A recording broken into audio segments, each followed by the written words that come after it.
بسم اللہ الرحمن الرحیم۔ میری شادی کو ابھی 3 مہینے ہی ہوئے تھے کہ مجھے اپنی بیوی کے مرنے کی اندھوناک خبر ملی۔ میں تو سوچ بھی نہیں سکتا تھا کہ میری اتنی محبت اور پیار کرنے والی بیوی، جس سے ابھی کھل کر میں اظہار محبت بھی نہ کر سکا تھا، وہ اس دنیا سے اتنی جلدی چلی جائے گی۔ میں نے اس کی محبت کو پورا کرنے کے لیے کسی قسم کی کمی نہیں چھوڑی تھی۔ جیسے وہ چاہتی تھی میں نے ویسا ہی کیا، اور زندگی نے اتنا بڑا ستم مجھ پر کر دیا کہ میری بیوی بھری جوانی میں مجھے چھوڑ کر چلی گئی۔ لیکن بیوی کے مرنے کے بعد ہی اصل کہانی شروع ہوئی، جس نے مجھے نہ صرف جھنجھوڑ کے رکھ دیا بلکہ بہت سارے رشتوں کو بے نقاب کر کے رکھ دیا۔ جیسے ہی میری بیوی کے مرنے کی خبر پھیلی تو بیوی کے میکے والے ہمارے گھر آ گئے۔ اس کی ماں مجھے لان تان کرنے لگی، کہنے لگی تو نے ہماری بیٹی کو مارا ہے۔ وہ شادی کرتے ہوئے تو بہت خوش تھی۔ اس نے ہم سے کہا تھا کہ اب اس گھر سے اس کا جنازہ ہی نکلے گا۔ تو نے اس کا جنازہ ہی نکال دیا، تجھے ذرا بھی شرم نہیں آئی؟ تو نے ہماری بیٹی پر بہت ظلم کیے ہوں گے، وہ بیچاری بولی نہیں، اس لیے گھٹ کر مر گئی۔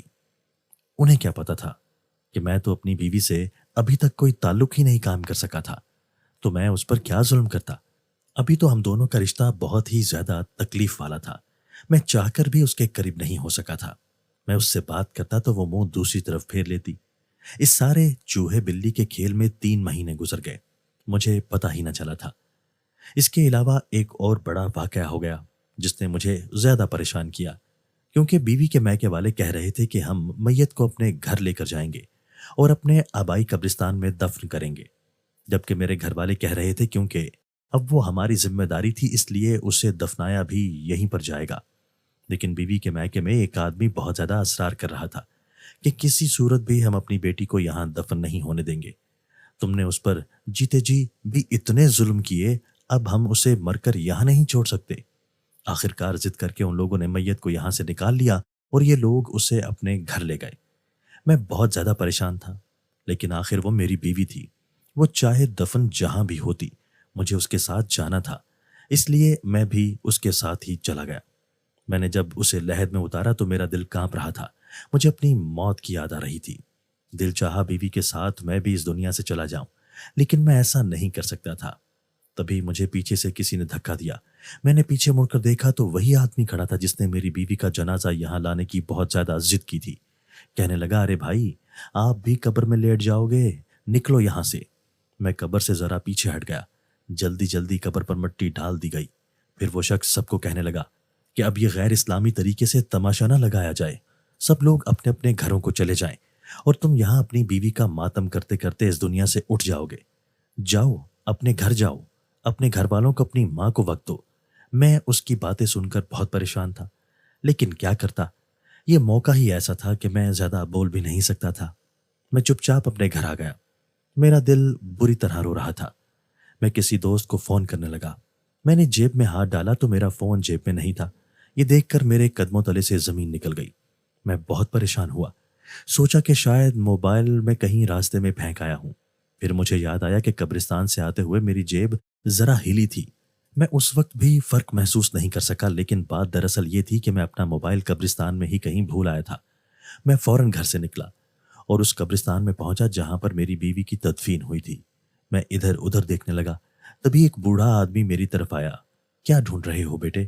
وہ شخص اس قبرستان کا گورکن تھا۔ بس چاچا، یہاں اپنا موبائل بھول گیا ہوں، وہ ڈھونڈ رہا ہوں۔ موبائل؟ کہیں تمہارا موبائل قبر میں تو نہیں رہ گیا؟ چاچا نے بڑی حیرانی سے پوچھا تھا۔ میں نے کہا، ہاں یہ بھی ہو سکتا ہے۔ اصل میں جب میں میت قبر میں رکھ رہا تھا تو مجھے کسی نے قبر سے ہٹانے کے لیے قمیض سے پکڑ کر کھینچا تھا۔ لگتا ہے کہ میرا موبائل نیچے قبر میں گر گیا ہوگا۔ لگتا ہے کہ اب مجھے قبر کھودنی پڑے گی۔ توبہ کرو، کیسی باتیں کر رہے ہو؟ وہ آدمی اپنے کانوں کو ہاتھ لگانے لگا۔ ایک چند ہزار کے موبائل کے لیے تم اللہ کا اتنا بڑا قانون توڑو گے؟ قبر اللہ کی حد ہوتی ہے۔ اگر تم نے قبر کھولنے کی کوشش کی تو تمہاری بیوی کے سارے گھر والے اٹھ کر آ جائیں گے۔ وہ تمہیں زندہ نہیں چھوڑیں گے، وہ یہی سوچیں گے کہ تم نے ہی ان کی بیٹی کو مارا ہے۔ میں یہ بات سن کر حیران ہو گیا کہ اس آدمی کو میرے گھریلو مسائل کے بارے میں کیسے پتا ہے۔ یہ ایک گورکن تھا، پھر اس کو یہ بھی پتا تھا کہ یہ میری بیوی ہے اور اس کے گھر والے مجھ سے ناراض ہیں، اور یہ کہ یہ میری بیوی کے میکے کا قبرستان ہے۔ شہروں میں عموماً ایسی تفصیلات نہیں بتائی جاتی، نہ ہی کوئی دوسرے خاندان کے بارے میں جانتا ہے، اور یہ گورکن عجیب تھا۔